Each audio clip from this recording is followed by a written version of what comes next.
Hello everyone, welcome.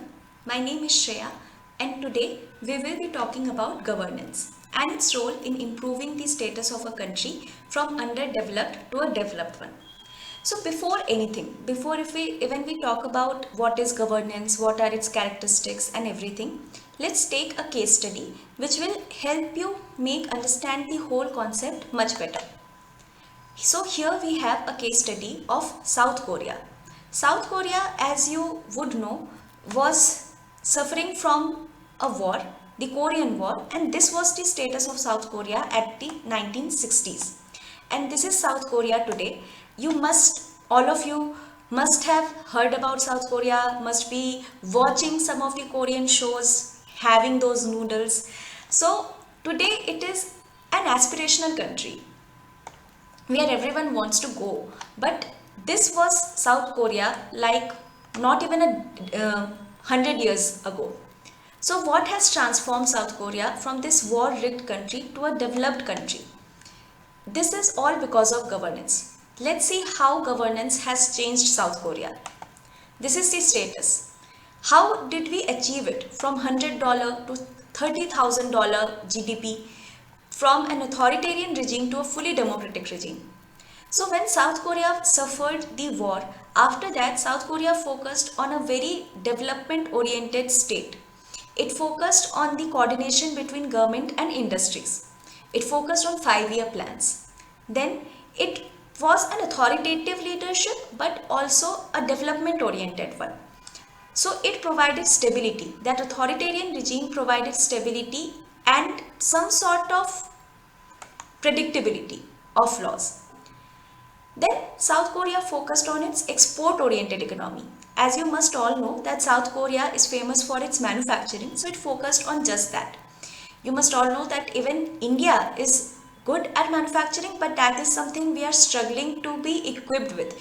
Our economy is not yet manufacturing based. But South Korea focused on its manufacturing, it focused on its textile exports, and it achieved this GDP growth. As you would know, $30,000. Then it was an authoritarian regime, but slowly, after achieving its economic independence, South Korea focused on its political independence and it slowly transitioned from an authoritarian regime to a fully democratic regime.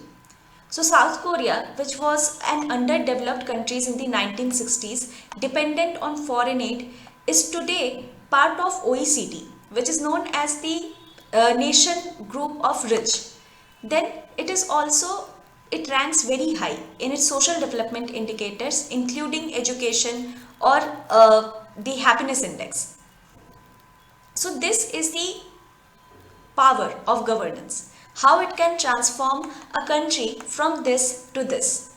Let's see now what is governance, how India can utilize it from going from a underdeveloped or a developing country to a developed country. So first of all, what is governance? UNDP defines governance as the exercise of economic, political and administrative authority to manage a country's affairs at all levels. So there you have to manage everything. You have to manage the economic authority, the political one and the administrative one.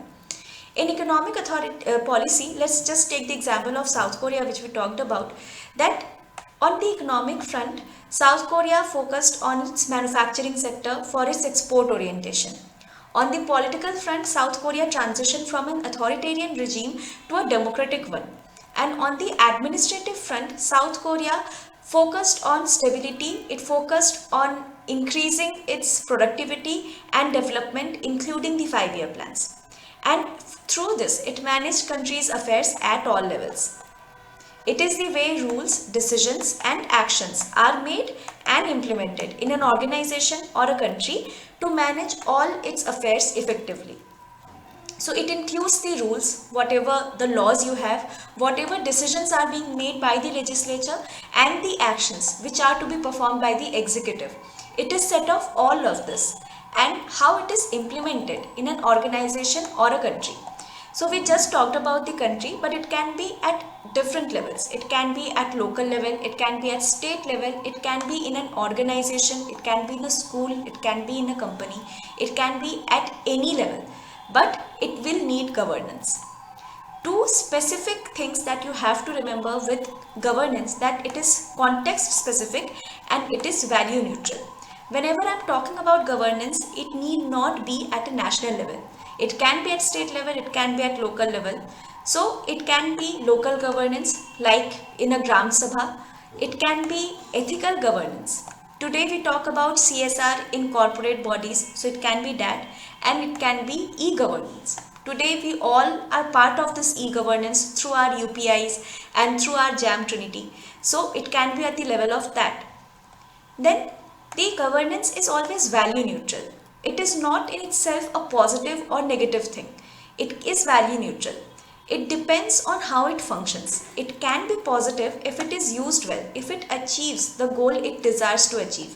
It can help people live better lives, as the case of South Korea. Or it can be negative if it is used poorly, if you are not able to achieve whatever goals you created, if it is not transparent or accountable, then it will not be able to achieve the goals it set for itself, and it will be negative governance. It will harm people and make things even worse. For example, let's take the example of Pakistan. So two countries not very far away from each other can use governance in very different ways and change people's lives in very differently. So what are the characteristics of governance? So whatever these characteristics are, all of this if achieved, or if all of these characteristics are present in a governance, it will automatically lead to good governance. We will talk about good governance a bit later, but it will be very easy to understand good governance once you understand what are the characteristics of governance. First of all, it should be accountable. It should be answerable to people. Leaders and institutions should be answerable for their action.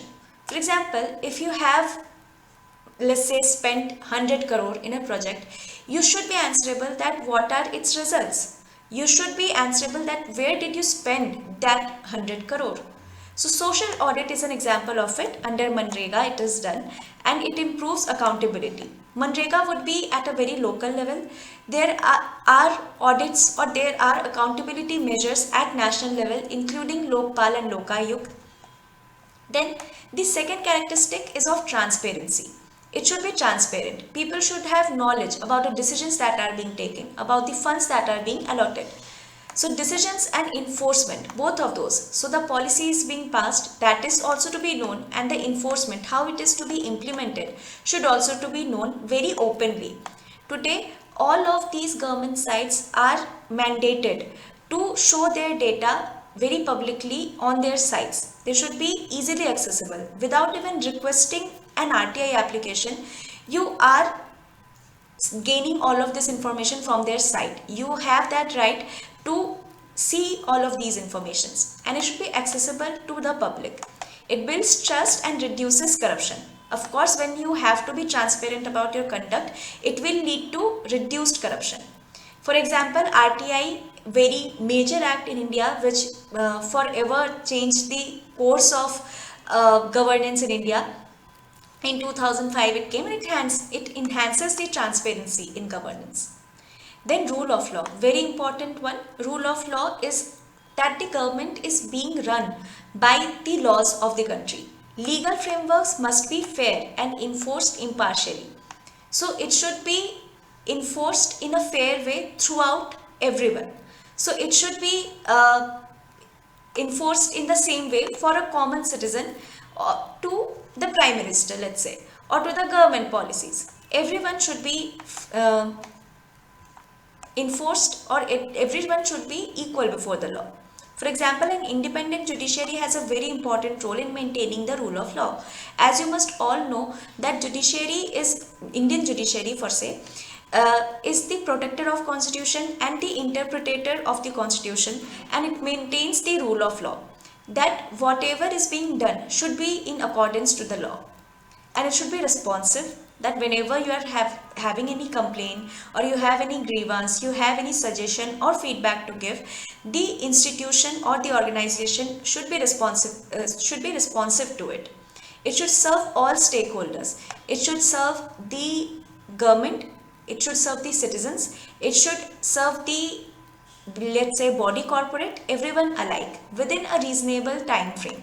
It shouldn't be that you made a complaint today and the redressal of that complaint happens 2 years ago. It should happen within a stipulated way of time, maybe 15 days, 20 days. There should be some time frame. Public grievance redressal system today, almost all government agencies have this, that you can complain and you will get a redressal.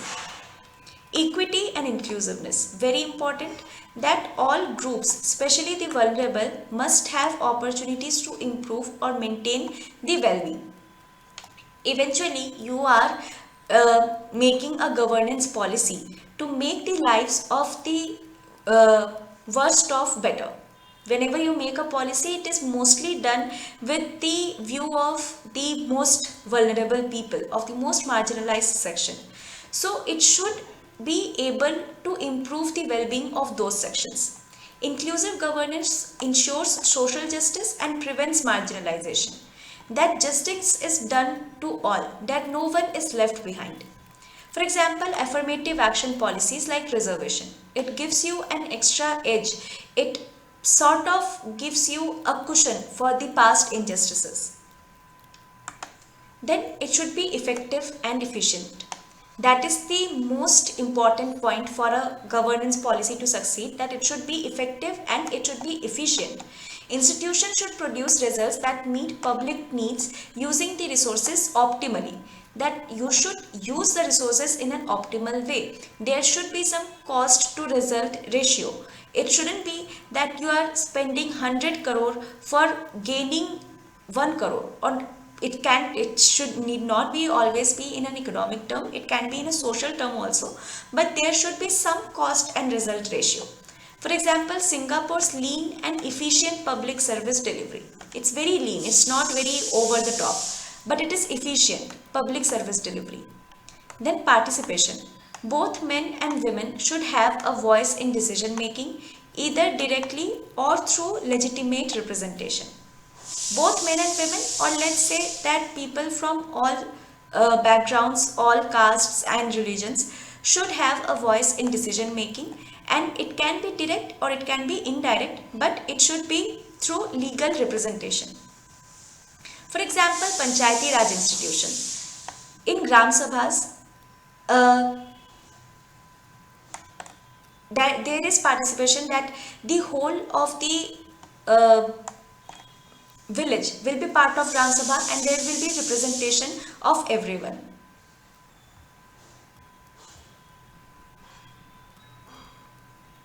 And then the governance should be consensus oriented, that everyone should agree with it. There should be a broad consensus on what is in the best interest of the group and the policies. So it should not be like an oligarchy. It should not be a very small set of people making decisions. It should include all stakeholders. If we are talking about a policy at the panchayat level, so it should include everyone in the Gram Sabha. Everyone should agree to it. And it avoids conflict and creates long-term legitimacy. It ensures that when everyone has agreed, and then if you are implementing the policy, then people will support it. For example, let's say, take the example of the lockdown.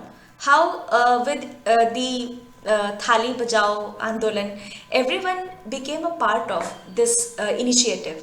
And that is what consensus does. It creates long-term legitimacy. For example, Niti Aayog's role in cooperative federalism. You know that before Niti Aayog we had planning commission, and it was a very top-down approach in which the center would take decisions and state would just implement it. But at Niti Aayog, the state and the center, all of them, they sit together and take decisions in a consensus oriented way. And last but not the least, strategic vision. It is very important. You will have a bigger goal, and for that you will need to achieve smaller goals. And all of these smaller goals will lead to this bigger goal. That will lead to policy continuity, foresight and planning. So you will have a bigger goal. Let's say, let's take the example of achieving 100% literacy.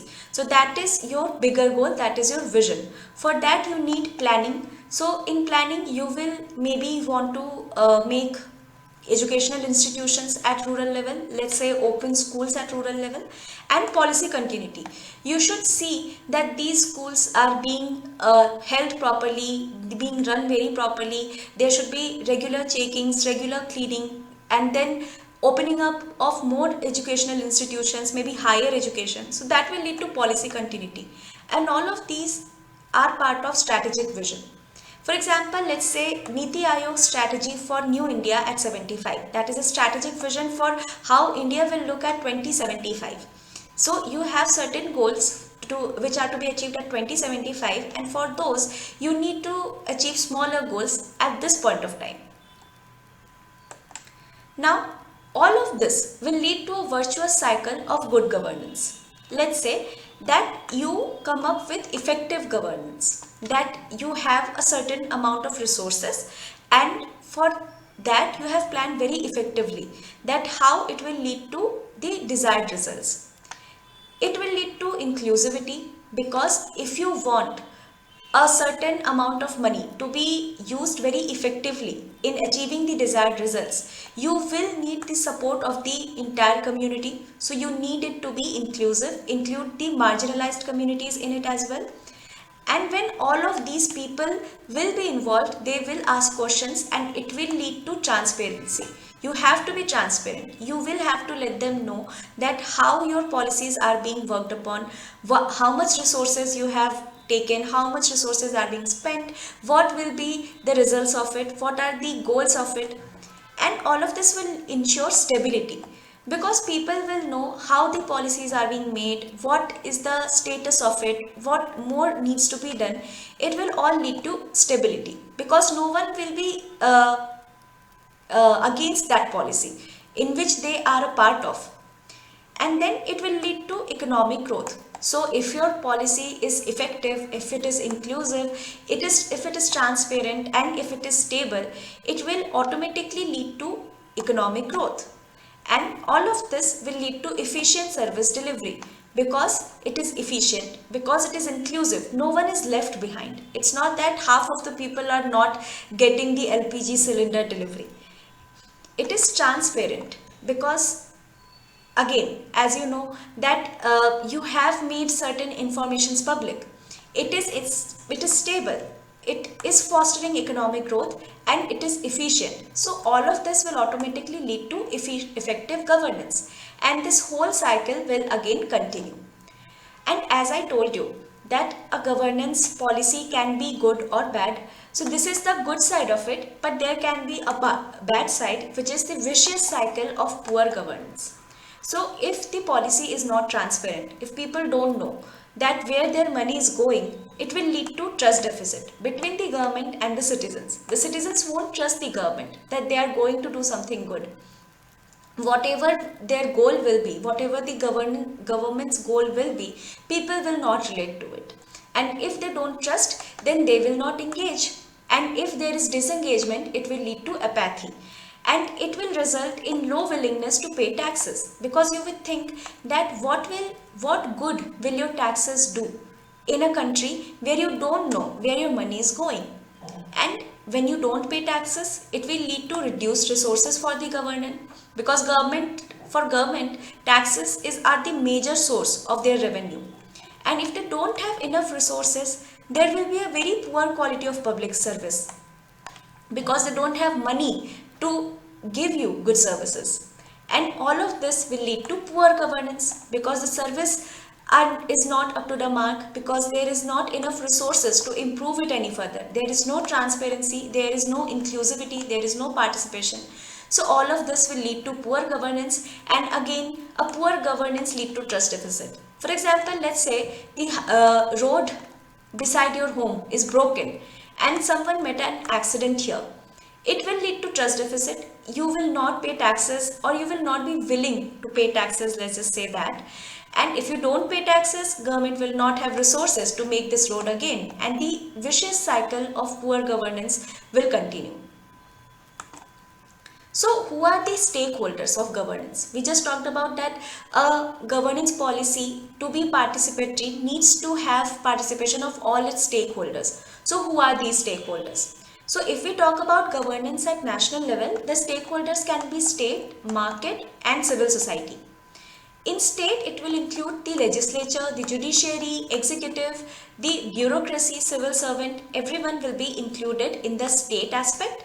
In the market, it will have the private sector. So to say, your corporate, your companies, any organization will come under market, and civil society will include people like you and me. For example, the NGOs, voluntary organization, any media organization, trade unions, religious groups, pressure groups, any social movement, all of these are part of civil society. And all of these work together to make an effective governance. So it can be bottom up or it can be top down. So the policy can come from state and may be implemented at the level of people, or the policy can come from people and the whole decision of it, the implementation part of it will be done by the government. Nowadays, it works in sort of a concentric circle where all of these work together. It need not be top down or bottom up. It can be all stakeholders bringing in the change together. State will create the favorable policy, will create the political, legal and economic environment, and the civil society will mobilize the people's participation. So we saw the governance need to be participative. Civil society does that work. Okay. Moving forward, what is good governance? As I told you that when a governance initiative achieves its aims, that is, it is accountable, transparent, participative, it leads to good governance. Let's see the keywords here. It is effective, efficient, accountable, transparent, inclusive, participatory, exercise of authority and use of resources to manage a country's affair. It ensures that political, economic and administrative authority is directed towards improving the life of all its citizens. So these are the keywords: effective, efficient, accountable, transparent, inclusive, participatory. All of these has been done, we have defined it, and all of these are the characteristics of governance. When all of this is achieved, which leads to good governance. It ensures that the political, economic and administrative authority, all of these are directed to improve the quality of life for people. As we saw in the context of South Korea, the political, economic and administrative authority focused on the development of the country and for the well-being of its citizens. UNDP again, who defined governance, also defines good governance as participatory, transparent and accountable.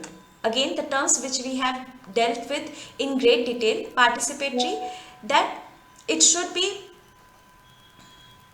participatory, that everyone should be engaged. It should be transparent, that all of the informations are available in the public domain, and accountable, that they are answerable.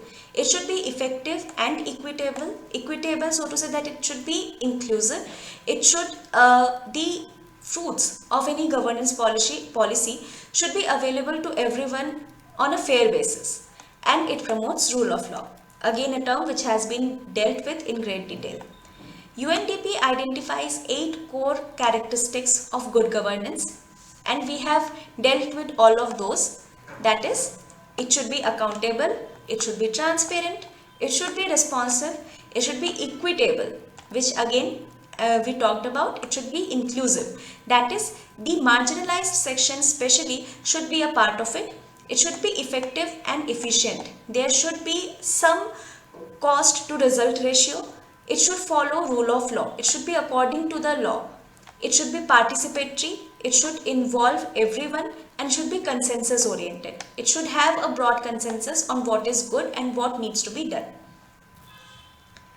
So governance should be the basic starting point, that these are the aims that we are aiming to achieve. Just the implementation part of rules and law. Now this implementation can be done in a good way or a bad way. When it is done in a good way, this leads to good governance. When it is accountable, when it is transparent, efficient, inclusive, it leads to good governance. But when we mix morals and ethical values with good governance, it leads to ethical governance. Ethical governance is beyond our scope of class today, so we will limit ourselves to good governance. As said by Kofi Annan, good governance is ensuring respect for human rights and rule of law, strengthening democracy, promoting transparency and capacity in public administration. Again, these keywords have been dealt with, that it should respect human rights. So whenever your policy is inclusive, it is participatory, it will be respecting to the human rights and rule of law. We have dealt with it. It should strengthen democracy. So it is participatory. So it is strengthening the democracy. It should promote transparency and capacity in public administration. It is the single most important factor in eradicating poverty and promoting development. The single most important factor, as we saw in the example of South Korea. Moving further, the main question with which we started our class, that role of governance in improving the status of a country from underdeveloped to developed. So it is just an amalgamation of whatever we have read till now. Governance is the engine of transformation which drives country from poverty, instability and institutional weakness to prosperity, stability and human development. So to say, South Korea moved from being an underdeveloped country to a developed country within a span of 50-60 years. It was through good governance. And how do we do that? It enhances the political stability and rule of law. We just saw that authoritarian rule in South Korea led to political stability and rule of law. It leads to predictable legal system. हमें पता होता है what is going to happen. It's not like the government will say something, will make a law, and the another day they will just take out that law and make a new one. It doesn't happen like that. It's a stable political institution which attracts investment and reduce conflict. Let's just take the example of two neighbors, India and Pakistan. In India, we have a very predictable and stable government. We have a majoritarian government. We have a civilian government. But in our neighboring country, they have a military setup where there is a lot of political upheaval. You don't know who is going to rule the next day, and there is no political predictable legal system. And you can see how the investments differ in both the countries. For example, Singapore and South Korea ensured law-based governance. You have seen these examples many times. South Korea was the whole case study that we did, and Singapore is also famous for its good governance, which attracted capital and industrial growth. Then fights corruption and mismanagement through transparency and accountability. It ensures accountability and transparency, reduces leakage in public expenditure. So when you have to tell everyone what you have done, when you have to be transparent with your methods, there is very little scope for corruption. Corruption discourages investors and diverts funds meant for development. So the government is allotting some funds for development, but when there is corruption, this money is not going for the development. It is going in the pockets of the bureaucrats or any middleman. For example, Rwanda's post-genocide reforms tackled corruption through public audits and citizen scorecards. As again, we told you about public audit, Manrega ka public audit, or we talked about some transparency organizations like Lokpal and Lokayukt. Then efficient delivery of public services, again very important for development. Effective governance leads to better implementation in education, health, sanitation, welfare programs. So when South Korea was transitioning from an underdeveloped to a developed country, it focused heavily on its education, on vocational training, and we saw how it transitioned from an authoritative rule to a democratic rule. So efficient delivery of public services is very important. Let's take an example from India. Kerala's decentralized planning and local governments strengthened health and education delivery. As you know, Kerala is the most literate state in India, and governance is a major factor in that.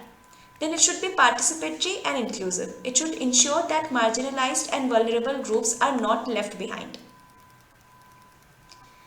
For example, the 73rd and 74th Constitutional Amendment in India, which enabled grassroots governance through panchayat and municipalities. We talked about Gram Sabha, like how everyone is part of it, and it ensures participation.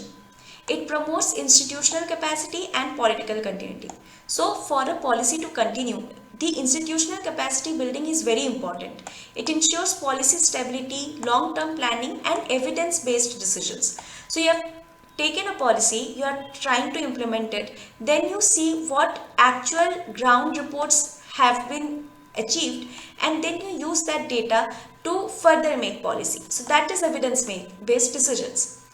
Avoids policy paralysis and politicization of development goals. It makes sure that policy is continued. It's not that the policy is being done for few years and then it is stopped and then a new policy comes. It doesn't work like that. A policy continues for long, and it is uh, only achievable when there is institutional capacity. For example, again, South Korea built strong institutions like Economic Planning Board to guide its transformation, and we have seen that transformation just in our first slide. It facilitates economic reforms and industrialization. So again, let's take the example of South Korea, that how it focused on its manufacturing sector. It supports structural reforms, regulatory clarity, and ease of doing business. Let's take the example of China now. Again, China has somewhat similar trajectory to South Korea, that under Deng Xiaoping, it massively improved its economic performance, and today China is the second largest economy. It introduced market-oriented reforms with strong state role. So economic reforms is a very important factor in good governance. Then it builds trust and social capital. As we just saw in the vicious cycle of good governance, that when you have transparency, it builds people's trust and it leads to social capital. Their citizens are more likely to cooperate with policies when governance is just, transparent, and accountable. For example, Scandinavian countries show how high level of trust due to ethical, transparent, and people-oriented governance. So you know that Scandinavian countries, they always they rank very high in these social development indicators, and that is because they have very high level of trust in their government. And this is due to ethical, transparent, and people-oriented governance. And all of these are part of good governance. So till now we have talked about examples throughout the world: South Korea, Singapore, China. Now let's take an example from India. India is also doing very good in good governance, and here we have a case study: direct benefit transfer. We all know what it means. We all have been using UPI. I hope that all of us are receiving gas cylinders at our home, subsidized gas cylinders. All of these are part of DBT. It was launched in 2013 with the objective to transfer subsidies and welfare benefits directly into the bank account of the beneficiary, which eliminates the intermediaries, leakages, corruption, and delays. So as you can see, whatever your benefits are, it will be transferred directly to your bank account. There won't be any middlemen. So there won't be any red tapeism, any corruption in between this. Whatever money has been allotted to you, it will be coming to your own bank account. And the key enablers for this was Aadhaar, which was the biometric ID, Jan Dhan, which was the bank account, and the mobile connectivity, and all of this led to JAM Trinity, the three things which has made this policy continuity, which has led to the success of this direct benefit transfer. So let's see what are the principles of it. First of all, again, transparency. The transfers are recorded digitally. Citizens can track benefits via SMS or portal. You will know through your SMS that what benefit you are getting, what welfare scheme you are part of. Accountability, reduce discretion of middlemen and local officials. You can directly post your grievances on the portal. Then it is about efficiency, faster and accurate delivery of benefits directly to the poor. It is faster because there are no middlemen. It is done digitally in your bank account, so it is efficient. It is inclusive, again, because it is digital, because it is in bank account, there is no middleman which will, like eat up your benefit. So it is inclusive. It targets the most vulnerable through Aadhaar linked identification. Then it reduces corruption. All of this will reduce corruption because it is transparent, efficient, accountable. It eliminated the fake and duplicate beneficiary, because now you have your bank account and only in bank account you will receive all the benefits, and the ghost accounts were deleted. So there it also led to efficiency, because with the same resources, you are now reaching to the most vulnerable sections. You are going to the intended beneficiaries. So again, it is an optimal cost to result ratio. What impact did it achieve? Over 30 lakh crore was transferred via DBT till 2023. 30 lakh crore was transferred. It plugged leakages in schemes like LPG subsidy. Again, we saw that ghost accounts were deleted. Manrega, old age pension, scholarship, food subsidies. It also means that all of these are part of these DBT schemes, and through all of this direct benefit transfer has been achieved. It reduced the cost of delivering subsidies by cutting administrative overheads. So no need of any intermediary, any offices, any paperwork. These subsidies are delivered directly. It reduces your time and it reduces the cost of governance. The example schemes which are under DBT. There are many schemes we just saw. PEHEL, which is LPG subsidy. Then PM Kisan, which supports 6,000 yearly income to farmers. Scholarships and pensions, which are directly transferred to the beneficiaries. Manrega wages are also nowadays giving directly to the beneficiaries account. So all of these are part of the DBT scheme. It reflects participatory, efficient, transparent, accountable governance. Same keywords that we have been talking about as characteristics of governance or the part of good governance. It uses digital infrastructure to improve delivery and restore citizens' trust. It aligns with UNDP's good governance principle and has been studied globally as a successful example of technology-enabled governance innovation. So UNDP's good governance principles, accountable, transparent, rule of law, participatory, everything that this DBT scheme achieves, and also it is being studied as a successful example of technology enabled governance because the money is being transferred digitally to your account. So it is a very big leap for India that in a technological framework we are the best case study. So to sum it all up, governance is not just about government. It is about how institutions function, how citizens participate, and how justice is ensured.